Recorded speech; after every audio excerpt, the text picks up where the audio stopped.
There's a version of you that studies in a messy environment where the books are all over his desk. There is no pen on his desk. There is phone buzzing on his phone. There is laptop playing Netflix. And there is another version of you who sits in a library, very peaceful environment, very calm lo-fi music playing in the background. Which version of you do you think will study better? Which version of you do you think will get less distracted? Which version of you at the end of the day will get more marks in the examination? And in this video, I'll exactly show you how to create an environment that boosts your productivity and minimizes distraction. First of all, why does environment matter? I've read this book called Atomic Habits. I'll show you.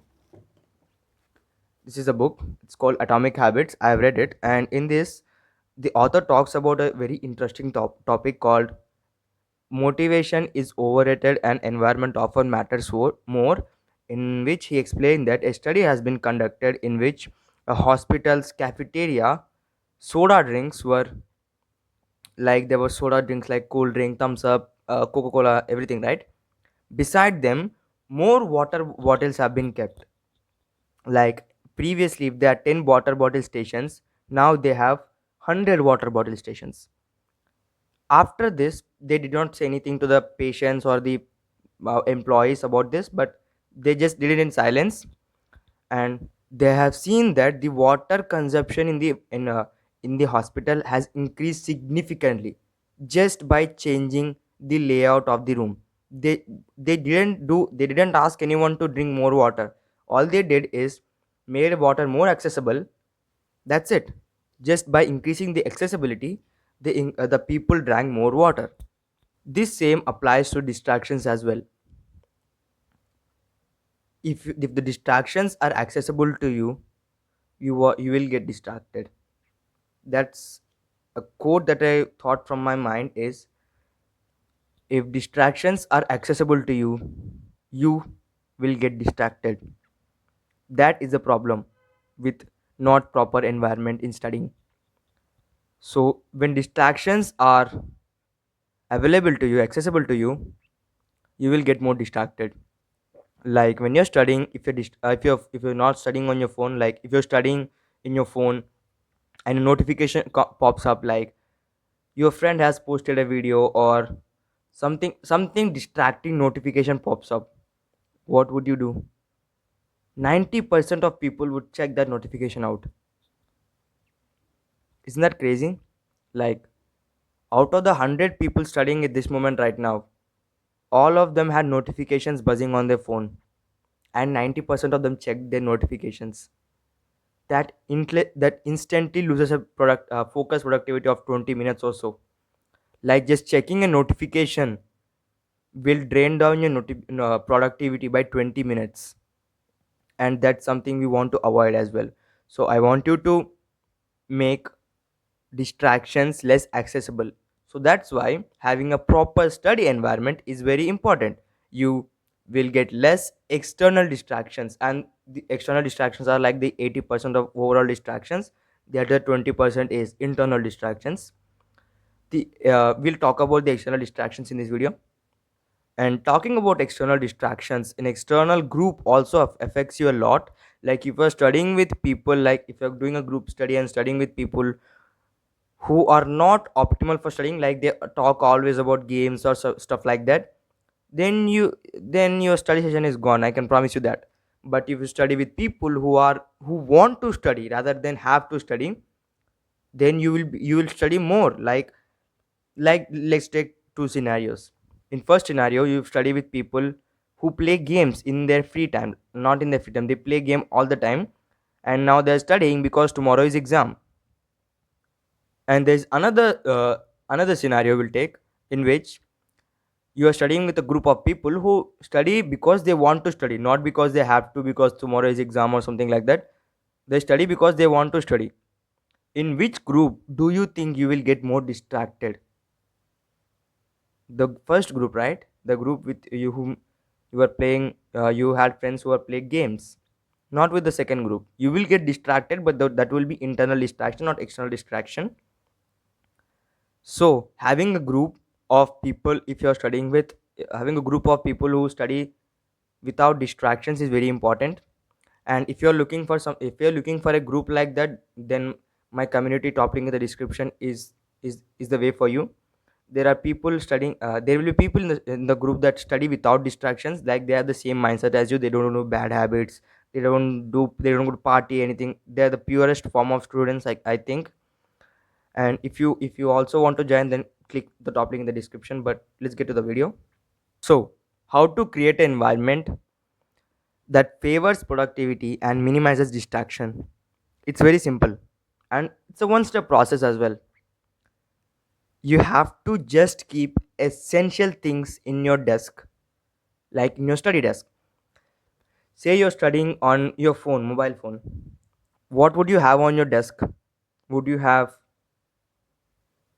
would you have a packet of chips? Would you have Bluetooth speakers on your desk? No, right? Say you're studying in your laptop, right? And would you have your phone beside you while you're studying? Does that make up to an optimal environment? No, it doesn't. It doesn't align to an optimal environment, because your phone will distract you. So it's not an essential thing. I mean, if you're someone who studies in phone, that's completely fine. I'll have solutions for you in this video as well. Don't worry. If you're someone who not studies on phone, then I want you to keep the phone out of your reach. If you heard this out of sight, out of mind quote, that's a very powerful quote. If something is out of your sight, then it's out of your mind. In the same book that I mentioned, Atomic Habits, the author mentions that he used to forget to eat apples every single time he bought them, because he used to put them in the fridge, the back end of the fridge, so he would forget easily. And the next time, every time he gets apples, he put them on his desk, so he'll easily eat 2 3 apples a day. So that's how, and that's why you should keep something that you want in your table, and not out of the table, out of the room even. That's very better. Like, if you can see there is my shelf. In that, I keep books that I want to study. I don't have books on my table. I don't want to confuse myself with books, every book that I want to study. I take out books from them, I keep it on my desk, and I study. I don't have every book on the table. I just have the book that I want. And I have just blue and black pen. I'll show you this. This is my stationery, blue and black pen and books from that shelf, and my laptop. That's it. That is my study study essentials. There are people on the on YouTube suggesting highlighters, sticky notes, etc. That might work, but is that essential, or is that an add-on? Is a question that I like to ask. For example, these pens are not add-ons. Like, these are essential. These are essential for making notes. It's essential for practicing questions, etc. And my laptop is also important, because in that I get to view lectures. I get to solve previous year questions, etc. But my phone that I'm recording on this video right now, is it important? No, it's not important. So I don't have my phone with me while I'm studying. I keep it with my mother, or keep it with my brother, or something like that. I don't have my phone while I'm studying. So here's the part. If you're someone who studies in your phone, like lectures, attend everything like on your phone, I have a few solutions for you. This will work with you as well. The solutions are, it's the same. Keep only essential apps in your phone. That's it. That's the simplest thing you can do. Say you're studying in some physics wala, like PW, studying with PW. Do you need Instagram to study? Do you need Snapchat to study? Do you need Twitter to study? No, no, you don't know. You don't need, right? But do you need YouTube to study? Maybe. But if you're following something like physics wala, maybe you also don't need that. But you can delete the three, right? Instagram, Snapchat, Twitter, whatever the social media apps that you want to delete, you can delete them. And when you delete them, you don't have it on your phone, so it's out of sight. When it's out of sight, it will be out of mind. You will not open social media, because social media is not there on your phone, so you will not get distracted. And another part is that I want you to block off all the notifications on your phone. Like, say you're using WhatsApp for something like that. When you're studying, there is a thing called do not disturb on your phone. I wanted to check it. Do not disturb. It like blocks off every notification on your phone and only has essential notifications like emergency call, something like that. I don't know, but I want you to block off notifications from everything. When I say everything, everything. Only have it like SMS, like messages, whom from you get emergency message or calls like that, and that's it. Don't have anything. Don't have WhatsApp open. Don't have, I don't know, something like, I use Android. I don't have Apple, so I don't know what the Apple apps are, but you get the point. Only have essential apps on your phone and delete every other app. Like they'll clog your phone literally. Like whenever you open your phone and there millions of apps sitting right there staring at you to open them, that's fucking distracting. So delete all of them. Keep one or two apps that you use everyday basis. And the most important part, and like we had so much to cover in this video. We covered how to, why environment, what matters, how to clear your environment, what are the essential things, how to have essential things on your phone. We talked about all these things, right? The point I'm going to talk right now is probably the most important of all of them. You see, humans are tribe creatures. If you know anything about human history, then you know that humans used to live in tribes. And when in a tribe, when someone does like, someone catches an animal or kills an animal, other people praise him for that. Or when you're in a tribe and you don't do your work, the tribe chief will come to you and ask you why not you're doing work, and he may even remove you from the tribe. So there's always a constant pressure, like good pressure, not bad pressure obviously, but good pressure on you, which makes you do the work. And in the modern era, this is called accountability, if you heard this one. Like, there should be people in life who keep you accountable for the work you want to do. It may be your parents, it may be your friends, anything, anyone. I want you to right now go and ask your mother, if you're not using phone for studying or something like that, ask her to keep a check on you every hour or every 10 minutes, something like that, and see whether you're studying or not, whether you're scrolling or something, doing shit, or give your phone to your mother when you're not studying. This will keep you accountable. And let me just say, you parents are the best accountability partners you can ask in the world. But not all parents get that in the modern era, because they used to live in the different times, we are in a different era. So that's understandable. But there's second option, friends. You can you can uh, you can make your friends your accountability partner. Like you both can discuss study topics, you could both can attempt papers, whatever it may be. You can do that. But let's be honest, your friends are not that good. They're probably retarded.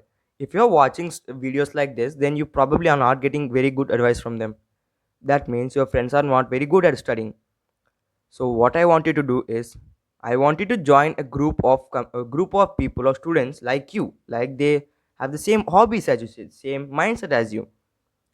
And if you can find a group on internet they're like that, then completely fine, you can go join the group.